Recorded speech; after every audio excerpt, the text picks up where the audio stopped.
Here are 4 aspects about the life of a pot plant that we can directly influence: the size of the pot, the nutrients, the water, and the location. In this example, the nutrients are good, the location is well suited, the size of the pot is not too bad, however the water is a little limited. So what do we expect to see? Well, all by itself, as Jesus says in Mark 4:26, the plant begins to grow. We don't stand over the top of it, pulling it out of the ground. It just does what comes naturally. After some time, its growth slows and the leaves begin to wilt. What do? That's right, we water it. And without any other toiling or spinning, the wilted leaves stand back up and the plant continues to grow all by itself. A little later on, the plant's growth begins to slow again. What do we do now? Okay, so some people would say we should repot the plant into a larger pot. Really? Don't they remember what we did last time that was so successful? We watered it. And not only do we have the proof of history on our side, but consider the biblical support. In the beginning, the Spirit of God hovered over the waters. Moses parted what to help the exiles escape? Water. And Jesus turned what into wine for his first miracle? That's right, water.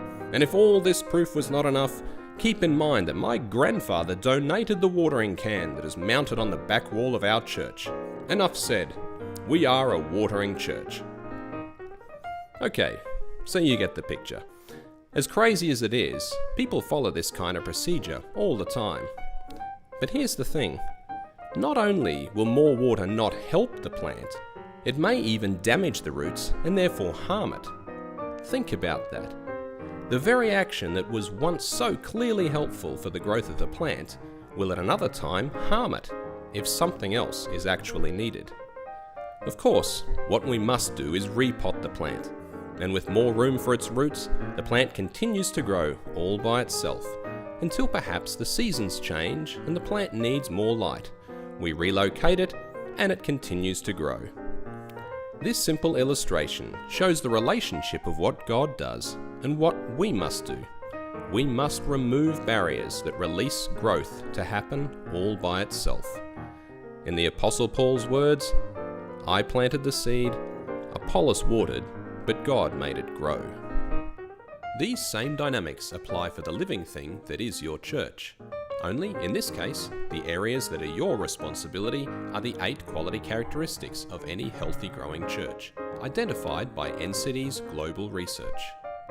The inner terms on this diagram, the nouns, for example, relationships, leadership, structures, are the less interesting part here. They exist in every church in some form.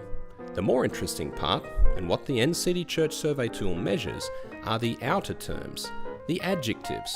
So in this example, the question is not primarily something like how much ministry is going on, but whether that ministry is gift-based.